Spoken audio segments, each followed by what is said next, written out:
Om Swastiastu. Perkenalkan, nama saya Wayan Evananda Munayana. Di sini saya memaparkan tentang materi perjuangan diplomasi Indonesia. Diplomasi sendiri merupakan suatu seni bernegosiasi yang dilakukan oleh seseorang untuk mewakili suatu negara atau suatu organisasi untuk mencapai suatu kesepakatan. Diplomasi pertama Indonesia itu terjadi pada perundingan Linggarjati. Perundingan Linggarjati ini terjadi tepatnya di Cirebon tanggal 10 sampai 15 November 1946 dengan utusan dari Indonesia adalah Sultan Syahrir dan Belanda adalah Van Poel dan Skremierhout. Dengan penegak adalah Inggris yang diwakilkan oleh Lord Killiam. Isi perundingan ini adalah Belanda mengakui Jawa, Madura, dan Sumatera sebagai wilayah Indonesia, dan Belanda mengakui Indonesia sebagai serikat dengan nama RIS. Kemudian dibentuknya Uni Indo-Belanda yang diketuai oleh Ratu Belanda. Tapi Belanda melanggar dari isi perundingan tersebut. Itu terjadi karena beda penafsiran, sehingga terjadilah agresi militer Belanda I. Untuk mengatasi itu, PBB membentuk KTN atau Komisi Tiga Negara yang dimana terdiri atas Australia, Belgia, dan Amerika Serikat. Indonesia memilih Australia dengan wakil Richard Kirby, dan Belanda memilih Belgia dengan wakil Paul van Zielen. Kemudian Amerika sebagai penegak, dia memilih Dr. Frank Graham. Selanjutnya, setelah agresi militer pertama, terjadilah perundingan Renville di kapal USS Renville milik Amerika Serikat pada tanggal 8 Desember 1947 sampai 17 Januari 1948.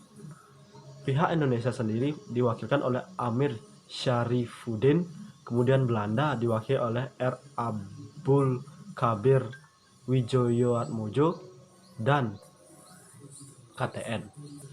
Hasil dari perundingan tersebut adalah persetujuan gencatan senjata antara Belanda dengan Indonesia, menyelesaikan pertikaian secara damai melalui KTN, kemudian kedaulatan Indonesia sementara ada pada pihak Belanda, dan selanjutnya diserahkan pada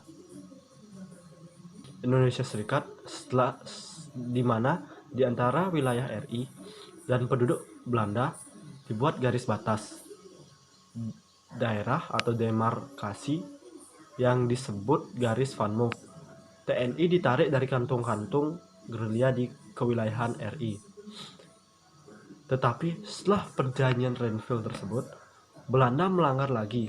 Dia menyerang Yogyakarta, sehingga terjadilah agresi militer Belanda II, yang dimana dari agresi tersebut menangkap presiden, wakil presiden, panglima tertinggi, dan menteri pertahanan.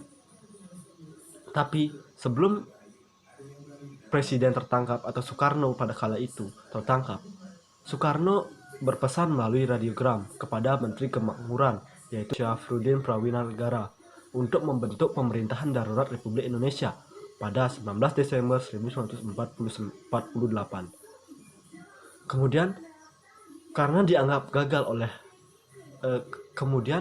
karena KTN dianggap gagal oleh PBB kemudian membentuk UNCI atau United Nation Kingdom for Indonesia, di mana pemimpinnya adalah Merle Kohran yang menyelesaikan masalah rumit antara Indonesia dengan Belanda.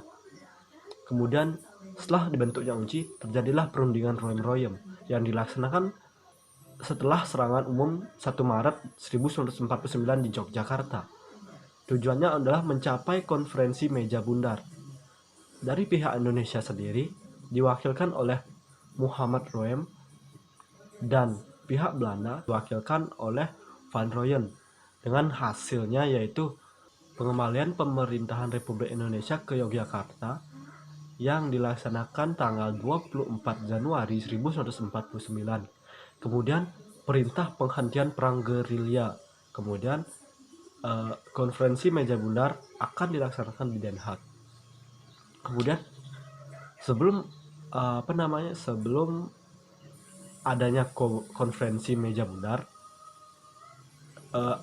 terlebih dahulu sebelumnya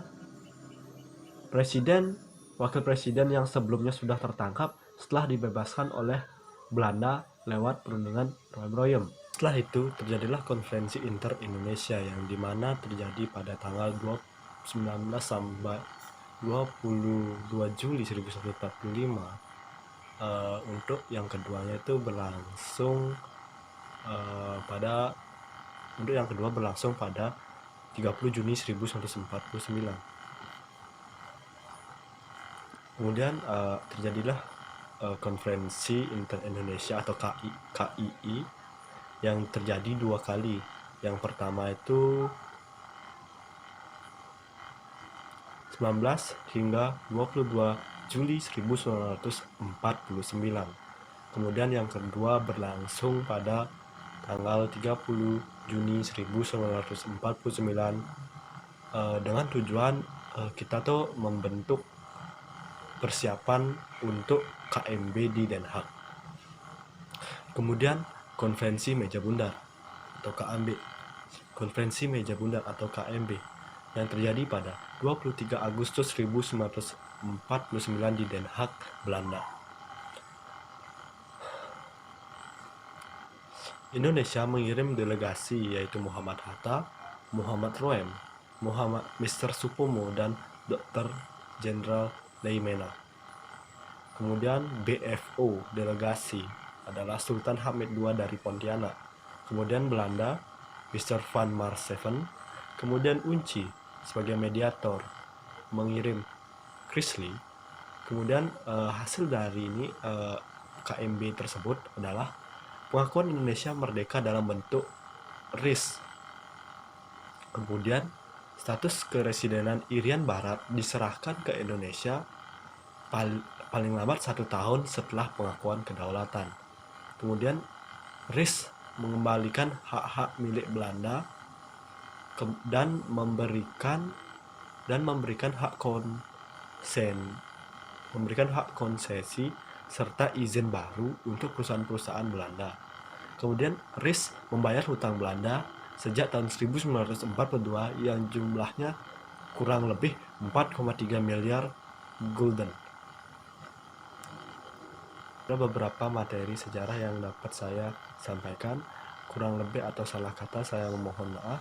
Saya tutup dengan Parama Santi. Om Santi Santi Santi Om.